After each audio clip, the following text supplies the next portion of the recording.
Welcome to the Modern Husbands Podcast, where any combination of Dr. Bruce Ross, Christian Sherrill, and Brian Page host national experts who share winning ideas to manage money and the home as a team.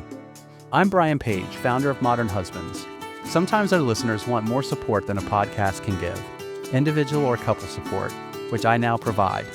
Details can be found at modernhusbands.com, or you can email me at brian@modernhusbands.com. For today's podcast, we welcome Emily Bouchard. Emily is a leadership and legacy consultant at a U.S. bank-owned firm who specializes in supporting blended families. She also co-authored Estate Planning for the Blended Family and Beginner's Guide to Purposeful Prenups. Today's discussion centers around estate planning and considerations in blended families. Enjoy the show.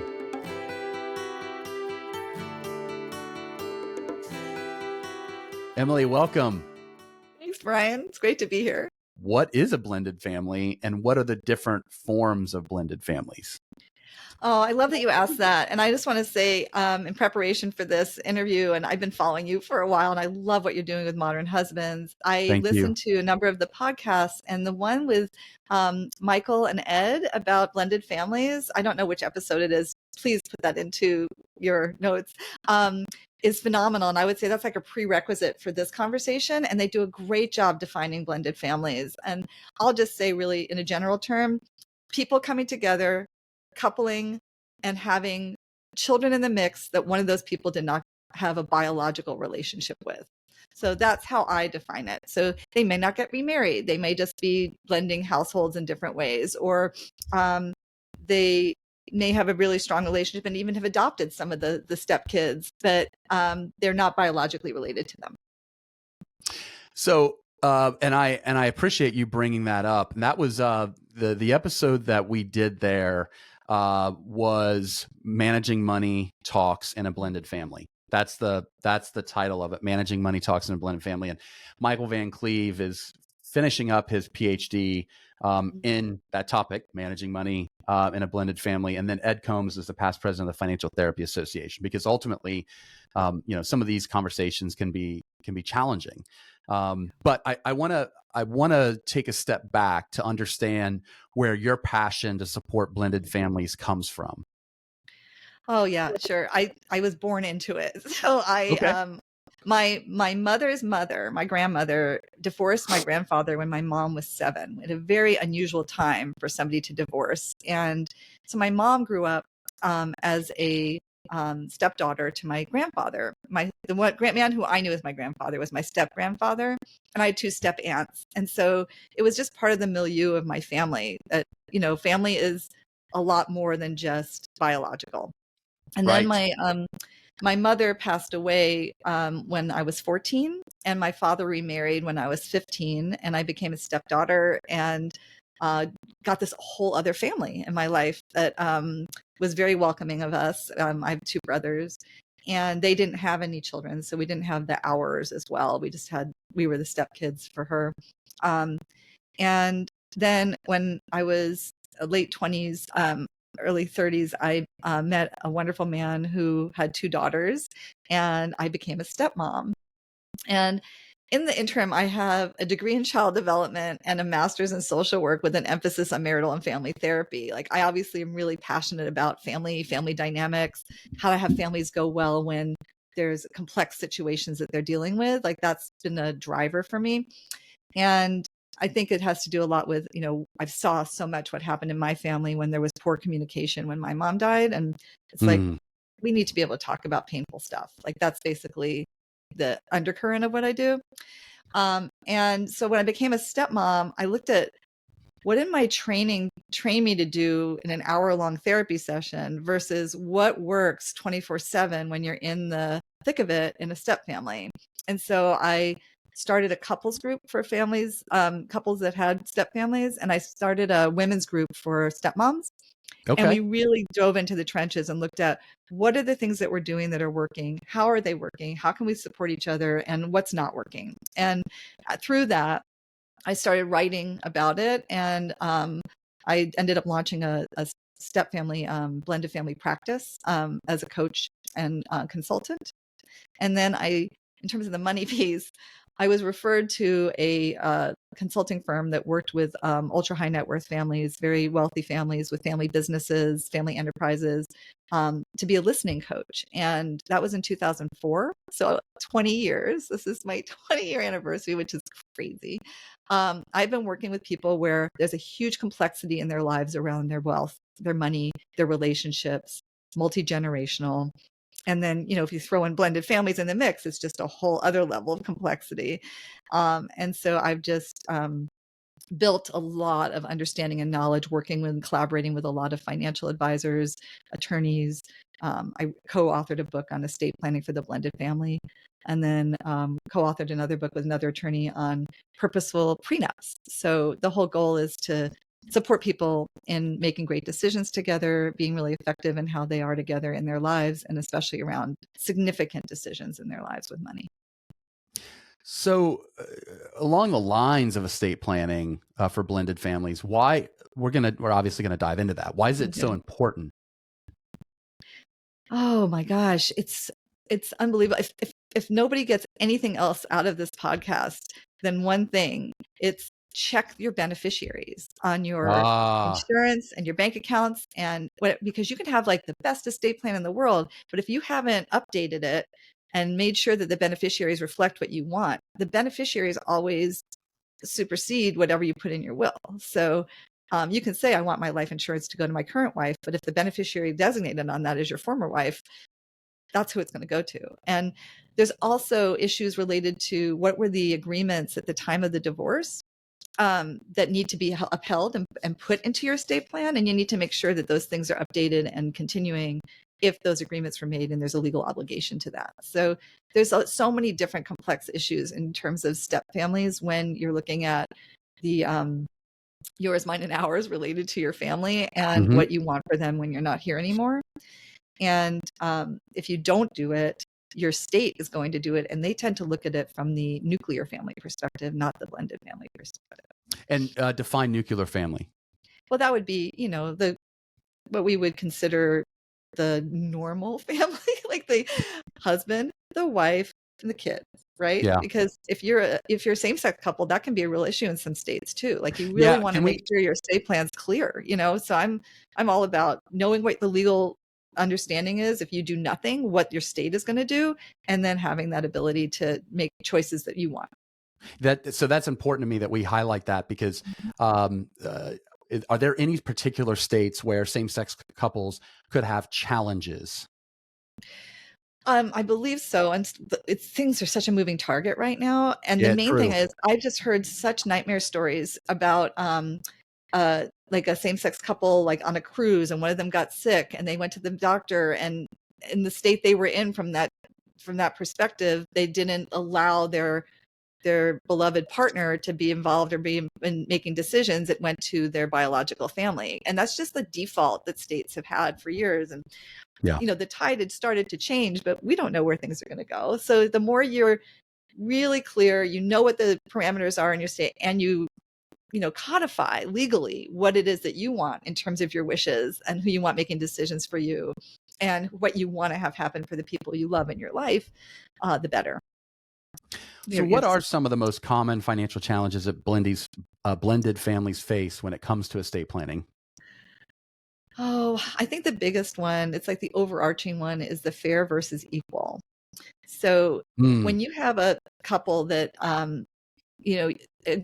here's a scenario. A father has 2 children from a prior marriage, and then he has 2 children with his current wife. In his mind, all 4 of his kids are his kids. Right? Yeah. They're all his biological kids. They should all be treated equally. Well, his new wife might have the orientation that we need to be fair. Your 2 children from your prior marriage have another mother, and they have access to whatever her estate is and whatever she's leaving them. Our 2 children are just the 2 of ours. And we need to make sure that we are looking at this in a fair perspective, not from an equal perspective. And that's when values can clash sometimes, because there might be some really strong core beliefs or values from family historical stories that are at play that can make it really hard to make those decisions. And that's where the coaching's helpful, and really diving into, what it is that you both care about for the kids and how to make it in a way that feels fair to the two of you, given that it's never going to be equal. You just blew my mind. I had never considered that. And I immediately can recognize how both parents would have strong feelings from both perspectives. How can you guide me through what that conversation would look like? Oh, yeah. So it's a multiple layers of conversation, right? It's not something that would Sure. happen overnight, but to be able to help facilitate a couple through that. And I actually worked with a couple that was dealing with this. Their financial advisor and their legal team were really concerned because they had a great plan for them, but they weren't signing the documents. And that happens a lot. When there's unresolved core issues, the only action somebody has is to not take any action, right? Because they don't want somebody to be upset, or they're not happy with it, but they can't talk about it. So they referred them to me, and we did like a good 6-month process with them, and started out really connecting with who they were in terms of family, how they define family, and family and money stories from their historical backgrounds. So I really got to Okay. know each of them and had them listen to each other. And even though they may have heard some of the stories before, or they knew things, we were listening to it through the lens of what it is that they want to accomplish for their family. And then always looking at intention setting and goal setting. Like, the whole purpose of these conversations is to come up with a solution that you both will feel aligned with, even if you don't necessarily have total agreement with. So it's really about supporting them in looking at that the ultimate goal was, and what they really wanted for themselves and the kids, who were adults at that time and they had children of their own, right? And then also, what are the core values and beliefs that they share versus where they might have differing ones. So we did a values clarification exercise. We talked about where they came from, stories behind them, how they developed those values, and always from the lens of family and money, and also loss and death. Because when you're talking about an estate plan, you're really talking about mortality. And there's a lot of fears and concerns and worries about that. And so making it safe to talk about those things, making it okay to talk about what your biggest concerns are and your hopes, can really help to open up for each other what they both can agree on, or what they can both feel like, yeah, I can totally see that. And I often bring in this concept of granting legitimacy to each other's perspectives, so that you're not in this conflict of right, wrong, like, don't like, good, bad. It's not so much a polarity, but more like, what is it that I can really see from your perspective, based on where you're coming from and how you see the world and your historical background. So Which, that's how we start. Yeah. like, outside looking in, I can completely relate with how both any perspective would probably have some legitimacy, right? But if I'm the one in the middle of this, I would think that it would be harder. So I'm glad that you brought that up.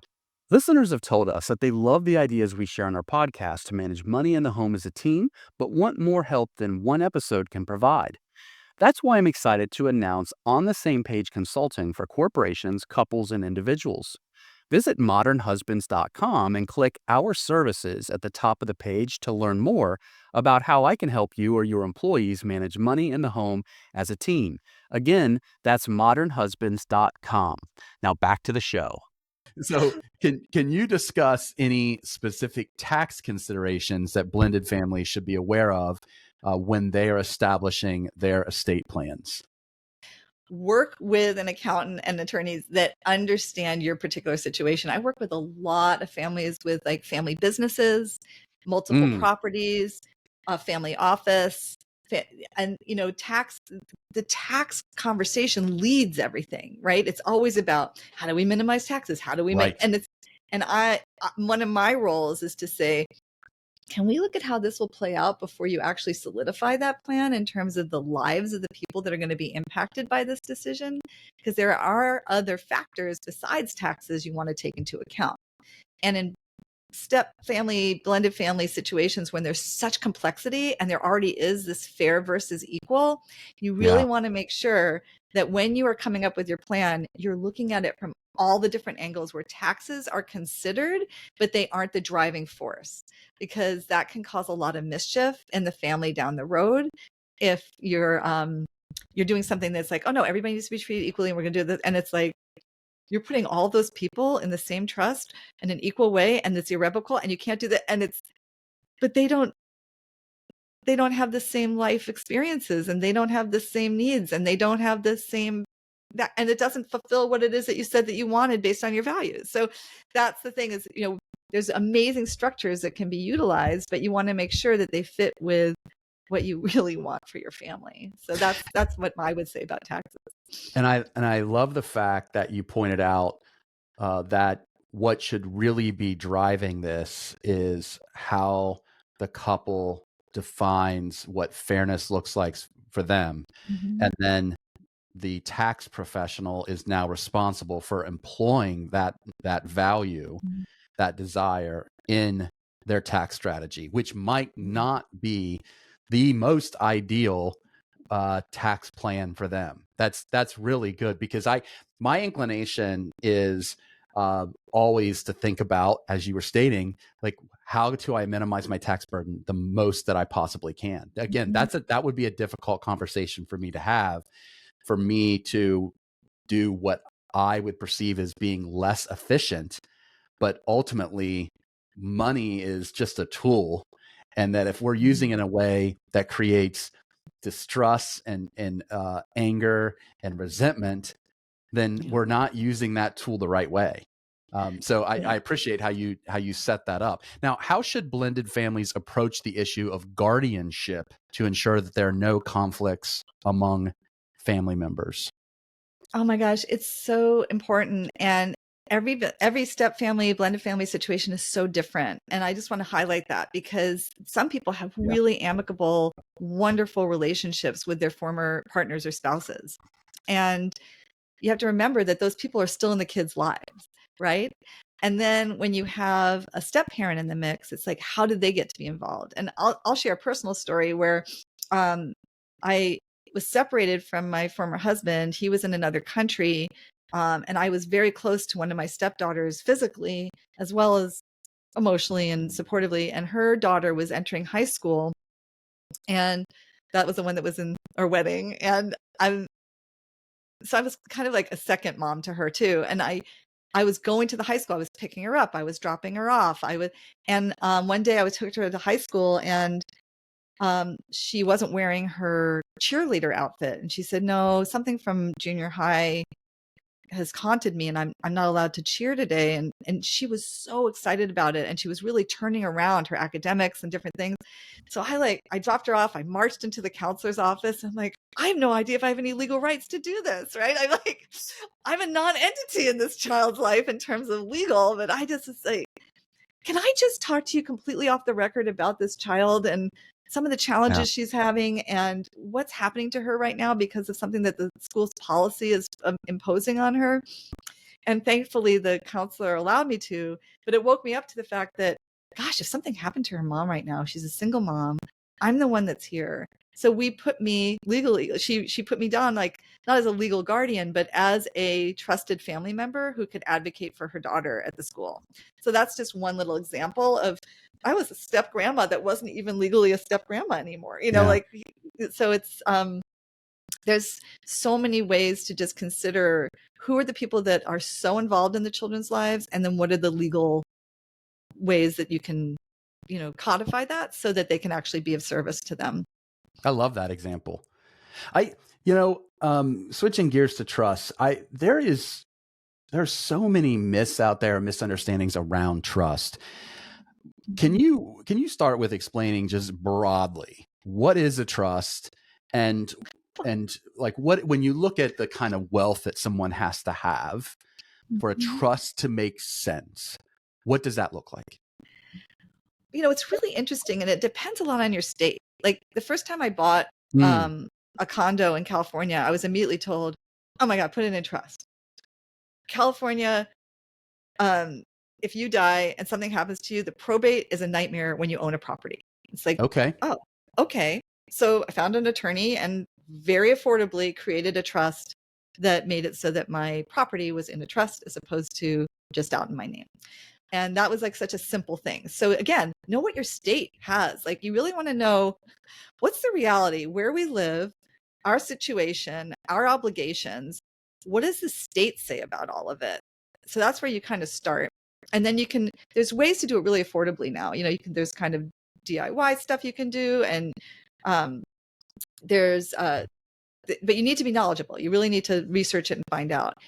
When you have a taxable estate, so whatever your state and whatever the federal government says, when you have a taxable estate, that's when these different trust vehicles that have been created by these brilliant attorneys out there to somehow take care of what you say, Brian, like, how do I make it the most efficient and tax effective? There are so many different options based on your values. That's one of the things I really want to share.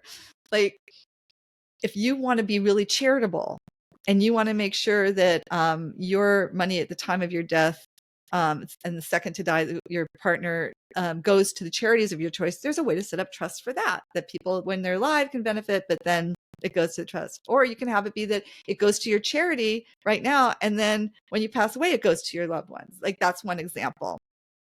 The big one, I would say, in terms of step families, blended families, it's a big deal, is when you have adult children from prior marriage and the parent has remarried and they want their new spouse to live in their home and benefit from everything that's in the home if they pass away. But then it will eventually go to the children. So they will put it in a trust, and they'll say something about how, your stepmother gets to be in there until she passes away, and then it's yours. But so they're the beneficiaries of it. And it's just a nightmare because they don't have access to the belongings. They don't have any control about what that step parent might do or not do with it. And it's talk about trusts, eroding trust, right? So I'm all about starting with, what's the trust in the family? How much trust is there between the stepchildren and the step parent? And it also gets tricky when the step parent is much younger than the spouse and is actually closer in age to the stepchildren than to the spouse. Because then they may live longer than their kids, right? So then it's like, are you really benefiting the kids by what you're doing? So I'm a strong proponent of not tying what you own and what you want to have go eventually to your kids to their step parent. It's just not a good design for the overall relationship and trust in the family. So what are some like real life examples of unique solutions or common pitfalls in estate planning for blended families? Well, one of the areas that I've seen help with like equalizing things out is creative use of life insurance and how you choose the beneficiaries. But you have to look at how it's going to be funded. And financial advisors and accountants have come up with some creative ways to make that a viable option. When you have a family business, you need to really be clear on, like, how do you define family and what is the succession plan for the business? And when you have steps involved and half siblings and stuff, this becomes really important to have great governance and to really have a good succession plan and strategy for that business so that everybody's aware of it. And I think the big thing I would say is there's lots of different strategies, and you really want to have a great attorney and financial advisor that understands your unique situation and what's important for you to know in your state, and based on your values, and definitely work with like a mediator or a coach or somebody beforehand to really clarify that so that you're maximizing that time with these other professionals, and have everybody work together to design it for you. But, the main thing is, what is it that you want to have happen for your family, and then have that be the driver for the decisions you make. If you wouldn't mind, can you share just a little bit about your book on blended families and estate planning, and perhaps where people can go to purchase the book? Oh, okay. So in 2012, I wrote, co-authored a book called Estate Planning for the Blended Family with an attorney named Paul Hood. And we really focused on like, what are the fears that keep people from doing their estate plan? What are like common scenarios that step families have in terms of so they could kind of see themselves in it. We broke it down in terms of like if you have a non-taxable estate versus if you have a taxable estate, what you can be thinking about. And it goes into a lot of detail in terms of the different trusts. Like when you asked about the trusts, we have like a whole chapter on like different, and it's hilarious. It's like letter salad, right? Kratz, flats, it's just hilarious. And they the main thing that I did was bring in a lot of action items and supporting people and taking the actions they see they need to take. So he brought in the legal piece, and then I brought in the kind of the emotional behavioral piece so that people could actually see, oh, we need to do this. We're going to do it, right? Because if it's important but not urgent, we tend not to do it. And it can really be a nightmare for the family if something does happen to you. Right. So that's a great point. Yeah, that's a great point. That is all, and I can see how that is probably the greatest obstacle for people set up an estate. An estate and I would plan. just, all right, I would add that Paul updated the book, and it's now called Yours, Mine, and Ours, and it's a more updated edition. And I was in corporate America at the time and wasn't able to co-author it with him. So I gave him like, absolutely go for it. It's a phenomenal book. I recommend it all the time. And it's a lot of good information, and it's written for a layperson, right? So it helps you be really prepared before you go talk to your attorney. Love it. Now, we love to finish every podcast episode with this question. What is the single most important piece of advice you would give to couples in a blended family to ensure their estate planning is successful? Oh, I love that. Along with checking the beneficiaries and updating them. Yes. I'll just like, I'll keep saying that. And the other one is talk about money. Really develop the skill to talk about it and talk about all the what ifs, and especially with your estate plan when there's so many what ifs, and it has to do with if you're no longer here. And I will say I wrote a little book called The Beginner's Guide to Purposeful Prenups. It's smaller than a Reader's Digest, but it's all about supporting couples and having successful conversations about money. And, you don't need to have a prenup. You could be married already and think about a postnup, but it's really about how do you talk about money? And I would say to any couple that is thinking about getting married and blending their families, definitely go through the prenup process to learn how to talk about money, see how you go about talking about money. Because as we know, financial infidelity, unresolved issues with money is the leading cause of divorce in marriages now, and second marriages are really vulnerable and beyond. And so just really empowering yourselves to be able to talk about it and feel comfortable having those difficult conversations can make it can insulate your marriage. It's not about planning for divorce. There's going to be what ifs that happen, right? Death, divorce, disability. How do we want to handle it? That's the new orientation towards that prenup conversation. And for our listeners, we had a podcast episode dedicated entirely to prenups with Lori Israel, who's an attorney. So I think the episode title is The Generous Prenup. Emily, really appreciate your time today. Such great advice and a wonderful conversation. Thanks, Brian. It's great to be here. Don't leave just yet. Be sure to like and subscribe before you do. And a reminder to visit modernhusbands.com if you're looking for money and home management support in your life. Just click the Our Services button at the top of the page. Again, that's at modernhusbands.com. And many thanks to our co-hosts, our guests, and of course, all of you for joining today.